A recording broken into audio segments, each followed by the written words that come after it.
Thank you so much, Beck, and I'm really humbled by your very warm welcome.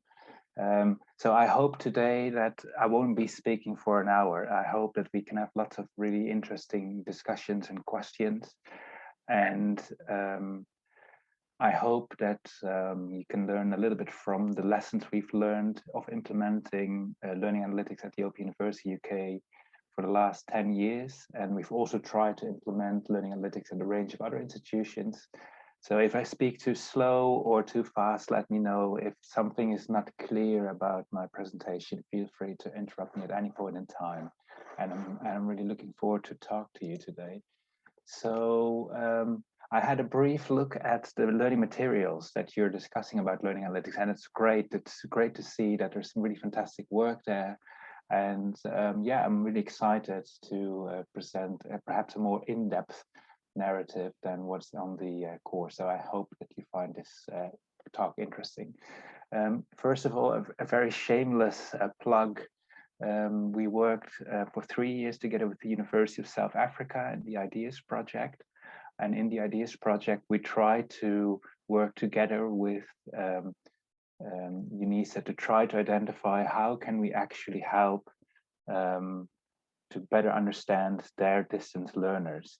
And I have to be honest, it's been really difficult to capture data in the very systems, because I guess like in many of other universities, including ours, it's actually really difficult to bring all this data together. So I'm not an expert in your institute or in Kenya, but I do have a little bit of experience of working in an African context. But if I say something weird, do interrupt me and say this would never work, Bart, in my own institution. Another shameless plug that I'm positioning is that we recently finished a really big book on open world learning, where 18 PhD students together and basically looked at, okay, what's the best way to help to drive learners forward? And in particular, there are a range of chapters from authors specifically also focusing on global context, including Africa. And we analyzed over 387,000 students in 136 learning contexts. So I hope, Beck, that you can post the link in the chat so that people can have a look at that. So what I basically will talk about, I'm going to give you the summary of the talk, and then I will talk you through each of the points in an order. And what we've basically learned from 10 years of implementing learning analytics and learning design at the Open University is that change is slow to implement things like learning analytics, but it can be enhanced by 6 specific activities.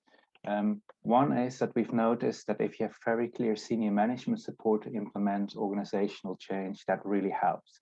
So in 2014, for example, Belinda Tynan, the Pro Vice Chancellor at the time, really was very positive about learning analytics, and she really encouraged us to invest in learning analytics. At the same time, what we've learned over the years is that bottom-up support from teachers and administrators is really essential. So no matter how strong the senior management push is, if you can't find teachers who are willing to take some risks in terms of their educational practice, that becomes then a really difficult challenge. So try to find some teachers who are interesting to experiment with you with learning analytics. The third thing we've learned over the years was that if you link whatever you're doing in terms of innovation with evidence-based research, this can really help to change perspective and narratives. Initially, which you will see later on, we started with just a couple of teachers in small units, and then eventually you will always have like 1 or 2 critics in a particular unit who will say, for example, this will never work in mathematics, this will never work in arts. But if we could then show that we had one teacher who did work in very similar contexts, this was really useful to start to win over the hearts and minds of our colleagues. One thing we often forget is we always look at how can we further improve whatever we're doing. And oftentimes when I'm giving keynotes, people come to me after and say, wow, you're so far ahead of everyone else. And then you tend to forget that all the way we've made small steps along that journey, and oftentimes we tend to forget to celebrate those those small steps that we've made over the years. So make sure that you celebrate those. As will become clear from my talk, logical innovation takes substantial time and effort. And although my talk is about learning analytics, what we have learned over the last 10 years is that it's all about people. No matter how smart your algorithms or data are, it's the people that actually make a successful implementation of learning analytics. So I hope that in my talk you will see this narrative running through. So just a brief explanation of what learning analytics is, and this is actually quite nice visualization made by some German scientists from the University of Aachen. And what you typically would have is you would have your students, let me see if I can show my mouse, yes, and your students might be on their phone, they might be doing whatever they are doing, and by interacting on their devices, they then leave traces, and these traces can be mapped in learning management systems like, for example, Moodle. Then there are, of course, the issues of data privacy, which I won't touch upon today. And then you have much smarter people than me that basically would mine all that data and put them into dashboards. And these dashboards are then provided to teachers, and teachers might then reflect on whatever these dashboards say. And they might consider to then perhaps consider to change their teaching method, etc., etc. This framework, which is heavily used across the globe, has its critics. And one of the main criticisms to this approach is that it doesn't necessarily take into consideration what students want. Oftentimes, and I've visited many universities across the globe, oftentimes there is this missing link between what students want and what teachers want. But I have to be honest, including our own university, all our learning analytics data, the flow goes directly to teachers and not necessarily to students. So yeah, this might be something that might also be useful for you, because I personally think that no matter how good your learning analytics algorithms are, we need to bring our students on board on this. So, and what I would like to do as a first part of the interaction is there is a link that hopefully Beck will post in the chat. And if you click on that link, you will go to an online voting tool. And you can leave your name, but you don't have to. But I would be really keen to basically use this tool and yeah, to see what you think. And then I'm keen also for people to write whatever they think. So I didn't know in which university you specifically would be, so I just randomly took a university, Maastricht University. So do you think that a university should implement learning analytics in the next 3 years? So think about your own university, and do you think, with everything that's going around in your university, do you think that your university should implement learning analytics? And I can see that you're starting to vote, which is cool. And currently it was just momentarily 50-50 in the sense like everyone is all over the place, which is really interesting and cool.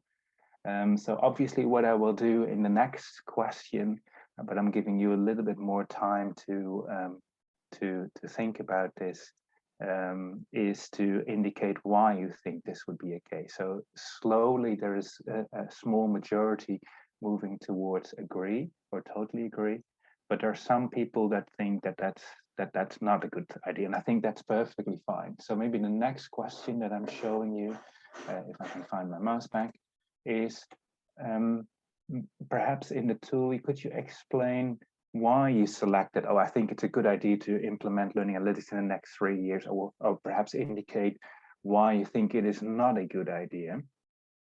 And it would be really interesting just to hear a little bit more from you.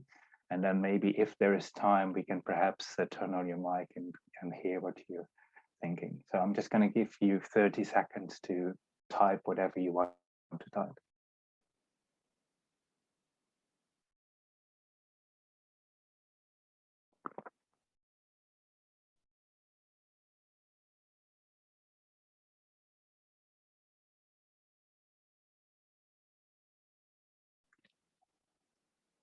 Yeah, so somebody posted, I'm unsure about the role of data analytics in a hybrid teaching environment. yes, that's a very valid concern. Previously at my previous university, at University of Surrey, most of our teaching was done face-to-face. So why would you want to use learning analytics? Somebody else wrote analytics enhances learning. One would hope so, but the question is whether it is the case. Just going to give you a couple of more minutes. Somebody writes, it can be used for better reporting, and they help to understand the learner's insights, strengths, and struggles. This is something which we will definitely pick on later today. And I will show you some of our flagship tools that would allow us to see where our students are doing well. It would also allow us to monitor teaching and learning using digital footprints, and that's again what we will show later today. But coming back to the previous, to the first poster, I don't know if I can actually scroll back. I think I can. Oh, I can't. Oh, that's interesting. Yeah, and I think this is also a really valid point. Infrastructure in some place might take more than 3 years before analytics can take place. So at the same time, somebody wrote in the chat, Kennedy, thank you for sharing that. Currently, as we have very early learners providing in Kenya is a one fit for all. We need to use learning analytics to cater for different types of learners by providing fitting interventions. All right, so this is really fantastic. So keep those comments coming in, and I can see that there's some wide-ranging perspectives on this, and there's no right and wrong in this particular scenario. It's just very interesting to see what's coming in. So it's yeah, it's really interesting. So what I will talk today about is mainly the experiences that we have implementing learning analytics at the Open University. If you're interested, we've published a lot of other papers at other universities, but in order to streamline the talk, I've mostly focused on the Open University. And the reason why I focus on the Open University will become clear in a minute, but one of the main benefits of the Open University as a case study is that most of our learning takes place online. And also, as you can see from this graph, we have a tremendous diversity of students. So if you have lots of diversity, you want to know which groups of students are perhaps doing well and which students are perhaps not doing so well. And at the same time, I can see that there's still 2 people in the waiting room. So perhaps, I don't know who is admitting them, but I'm sure Ali does that. And from basically this Open University, this wide diversity of people, apparently we're #1 in the world in terms of publishing on learning analytics according to Web of Science. And one of the reasons why we are #1 is that we're continuously trying to understand how we can further improve our practice in terms of learning analytics. And I will talk to you today about 2 big projects or implementations. I can't talk about all the other 85 publications that we publish on learning analytics. So I will mainly talk about predictive learning analytics that we've implemented since 2013. And I will also talk about learning design, where the first seeds were planted in 2005. So learning analytics, and I hope that later on, Beck will share the link to the learning analytics system. You can freely look at it, request a demo, see how it works, and feel free to also analyze the data if you want to. So in this predictive learning analytics system, what we're primarily trying to do is to identify which students are likely going to submit their next assignment. Because if we know which students are not going to submit their next assignment, then we might potentially need to start thinking about some interventions, perhaps giving them a call, sending them a WhatsApp, or contacting them in any way or means. And what you basically see, this is what teachers see. This is basically a dashboard of all the students that is in a particular course. And then you can see a kind of traffic light system that allows people to, teachers to basically see which students are doing well, aka are green, and which students might need a little bit more support.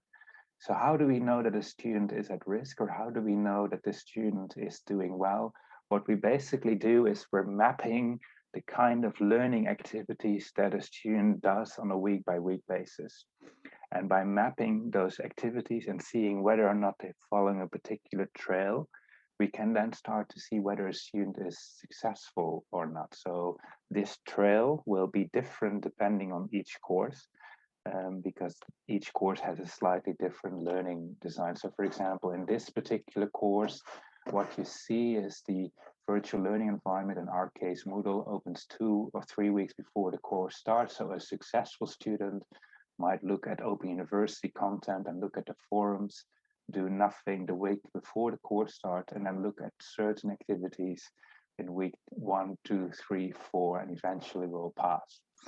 We might, for example, compare this with a student who 2 weeks before the course does look at OU materials, but for example, doesn't look at the forum like the previous student, and does nothing in week 1 and week 2, and then suddenly looks at the forum and some so-called structured content in week 3, and then eventually looks at some resources in week 4. And if you compare, and apologies if this flicks, if you get a little bit dizzy, but what you can see quite nicely is that these pathways of these students are substantially different.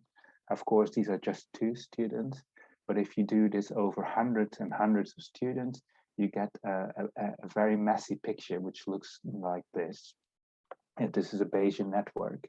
And what you can see if you look at the data with a slightly queer eye is that there are certain pathways that are more successful than others. And we can translate these pathways into these dashboards and then help you to see which students are doing well and which are doing not so well. So if you're interested how this technology works, Beck has posted this link, and feel free to have a play with this.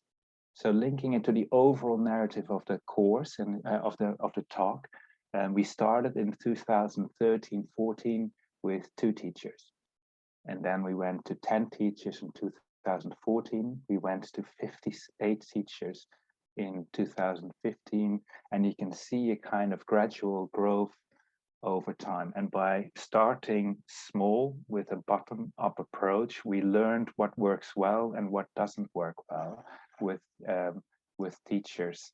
And by using their experience, we were able to continuously tinker with the design to make sure that whatever we have in terms of these dashboards, if I go slightly back, that they are fit for purpose for these particular teachers.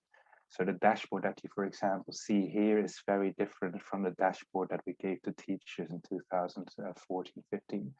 So what you might see is that on the one hand, the uptake goes up, and we now have all our 7,000 teachers, they have access to OU Analyze. But at the same time, if you look at the percentage of teachers that actively use OU Analyze, there's an interesting downward trend from 89% in 2015-16 to around a third in 2018-19, and that trend has continued over time. So of course we were interested to hear why that was the case. And in the paper that is also linked in the chat, we tried to unpack this a little bit further by digging more and more and more into this data. And what we found from qualitative follow-up interviews, we found 5 big trends from the data. So one, what we found was that certain faculties were really good in encouraging staff to use OU Analyze. So for example, if you look at business and law, and nearly 60% of teachers were using OU Analyze on a week-by-week basis. And if you compare this, for example, with social science with around 21%, there's clearly a difference. And we found that when faculties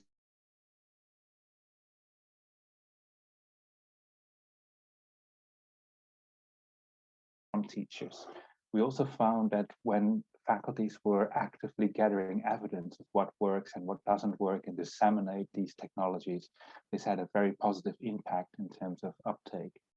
A third factor that we found was the so-called digital literacy of teachers. Some teachers feel very comfortable using these data, while other teachers are slightly more resistant or hesitant with all this data, which can be quite understandable. The fourth application that predicted whether or not teachers use OU Analyze was the conceptions of teachers. Some teachers thought, I'm being paid to teach math, or I'm being paid to teach 21st century poetry, for example. I'm not here to look at students' data.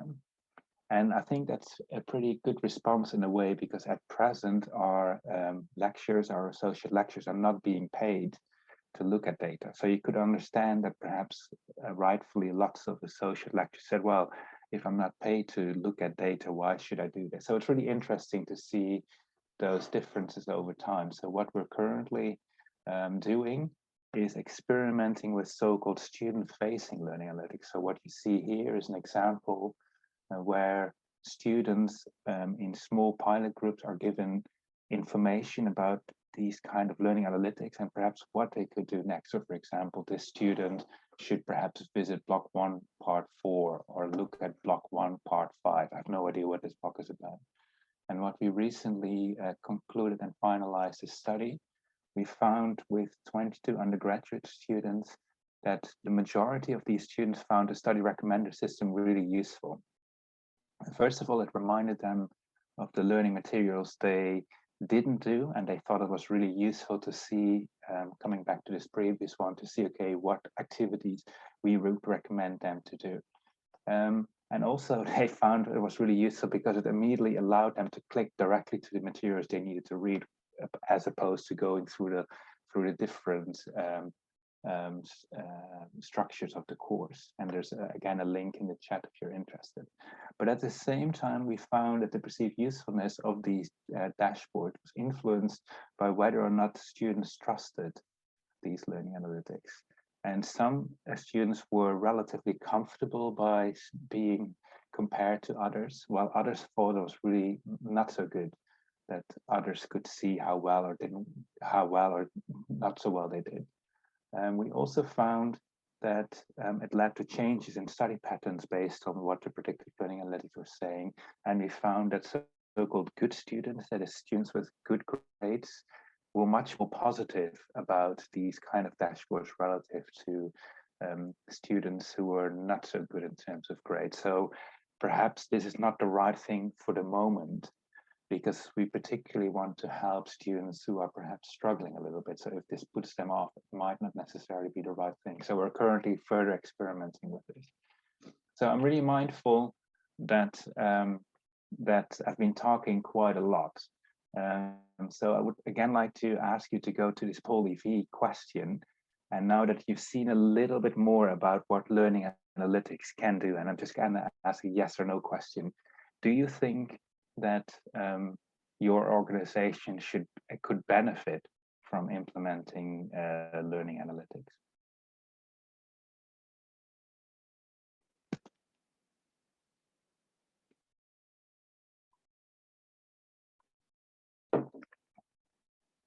So either it's just one person saying yes, or everyone else is thus far agreeing that this is a useful thing. So maybe what would be nice, because I'm mindful that we have some time, is perhaps I'm gonna do a short pause here before I go to the learning design narrative. Perhaps let's open up the floor. Is there anyone who wants to ask a question about the predictive learning analytics, or anything that you think is relevant talking about learning analytics before I move to learning design? So feel free to turn on your mic and say who you are, and I'm keen to hear from you. So I'm mindful of time, so let's crack on with the second part, which is about learning design. And in part, this might answer also some of your questions, because clicking data in itself provides very limited information of whether a student is engaging with the right learning activities. And with incorporating learning design, this is a really useful way to identify, are your students engaging with the so-called right activities? So learning design is basically an approach where, if I translate it very simply, it's a kind of brain scan of teachers. So by trying to understand how teachers design courses, we're trying to understand, okay, what in the minds of teachers are core learning activities, and how can we then ensure that students are also following this? So according to a latest review by Barbara Wasson and Paul Kirsten, we're the only university that has tried to link how teachers are designing courses and whether or not our students using learning analytics data are following those procedures or not. And in the Open University, we've made this publicly available, and we've also done some workshops with a range of universities in Kenya. I can share the paper later on, where we try to see whether this approach works also in an African context. And we basically identified 7 common activities that students would go through, from assimilate, if you're now like just listening to me, to searching activities. You might want to search about this particular paper that I've talked about. We're communicating, we're listening to each other. You might want to do some productive activities, perhaps go to our Analyze website and download the data of, or you analyze and play with the data to see if you can come up with some interesting experiences, et cetera, to all the way to assessment. And what we've been doing over the years is then to map the courses that we have at the Open University. And what you see here is we've mapped 157 courses at the Open University. And what you see in this particular box plot is that a lot of our courses provide lots of assimilative information. And if we go back to the previous slide, a lot of assimilative information is basically we ask our students to read, watch, listen, think about, observe, review, and study. So it's mostly working individually through a course. And there are also lots of modules that provide lots of assessment activities. But to our surprise, relatively few of these kind of middle interactive activities were present in our courses. For example, only 5% of courses within the Open University ask students to communicate with, for example, students or teachers. So what I would be really interested in, if we again go to the poll EV question, is if you can just put a dot somewhere in the graph, where do you think, if I would come to your university, where do you think your university or your course that you perhaps are teaching, where do you think your university would be at? Are they providing similarly lots of assimilative activities, or are they using a lot of productive activities? So give it a thought. And yeah, I'm just keen to see where you think you are. And there's no right and wrong, and you can do it anonymously. But yeah, I'm just curious to see what you think.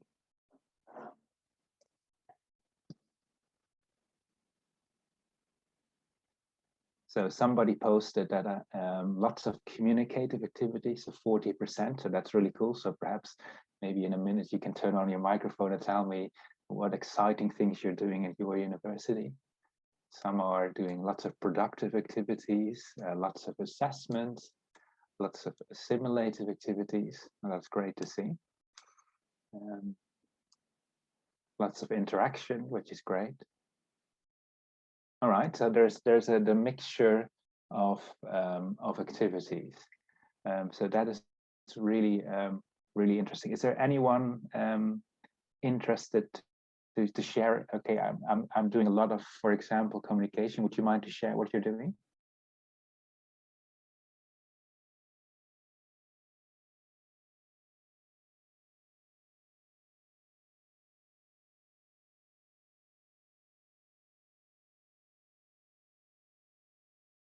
If not, that's also fine. If you're not happy to speak, that's also fine. But all right, so what is interesting from this visualization already is you can see that there's a wide diversity of kind of designs present within this group, which is interesting. And I think the reason why it's interesting is because the way how we think good teaching is very personal dependent. And if we're teaching our students and students don't really know what the design is of a course, it's actually quite difficult to know how to study. So why we think learning design is so important is it allows us then to understand, okay, what would be a good design and how can we make sure that our students actually are benefiting from those designs. So what we've been doing in a study in 2016, we put together over 150 modules. And then we clustered these modules into 4 different kinds of common designs. So one is more focused on individual student learning, so constructivist learning design. The second one is lots of assessments. The third one is lots of doing, productive. And last but not least, the fourth one is lots of social constructivist learning design. So working together, working in teams, etc., etc. And what we found in this study was that if you put in distance learning lots of constructivist learning design principles, so lots of materials, lots of videos, oftentimes students tend to be less engaged over time. Well, if you ask your students to work together, we found a significant predictive factor in terms of virtual learning environment engagement in Moodle. We didn't find that more engaged learners lead to better student satisfaction, and we also didn't find that more engaged learners led to better student retention. And we found a really interesting conundrum that those students who were most happy about their courses seemed to be students who were taught in constructivist learning designs, where they were receiving lots of materials. In contrast, we found in particular courses where students had to work together. So AKA there was lots of communication in the course design. They were very unhappy with the course. But the best predictor for students passing courses was whether teachers included those communication elements between students. And we found that increasing communication with 1%, so that's just a couple of hours per block, substantially increased retention. And we replicated this also on a week-by-week basis in a paper by Kwan Neugen. And we again found that communication and assessment is a key driver for student retention. So the fundamental question that Pro Vice Chancellor asked is, do we want happy students or do we want to have students that pass? And yeah, I don't know what we want. So what this tool does is basically it maps what teachers think a student should be doing on a week-by-week basis. And by having these tools available to teachers, they then can basically start to plan their activities over time. And by having these kind of blueprints of the design, we can afterwards see whether or not our students are following that particular design. So here you see a visualization of one particular course in terms of learning activities. And what you can nicely see, for example, is that a teacher in week 4 thought that students were not doing anything because he or she didn't design any activities, but actually students spend a substantial amount of time on this. Or for example, in week 20, he was expecting the teacher a lot of engagement because of a particular assessment, but actually the engagement by students was not matched by this. So by linking the learning design with actual student data, you can see, does it work, does it not work? And this provides a really good predictive environment. And what we found overall, and I think this is a really striking finding, is that 69% of what Open University students are doing on a week-by-week basis, so when they're clicking, when they're working, when they're engaging, 69% of that is determined by how we as teachers at the Open University design our courses. So I put this in bold and on big letters, because oftentimes our lecturers are complaining about our students. But what our research shows with lots and lots of modules is that 2/3 of the success or failure of students to engage is primarily due to how we design courses. So your teachers are incredibly important in terms of making sure that your students pass courses. So the next question basically in Paul EV again is, okay, you answered the question about learning analytics. Do you think that your university would benefit from implementing something similar like this learning design tool? So you can again go to Paul EV and then just say yes or no. And I'm keen to hear your thoughts.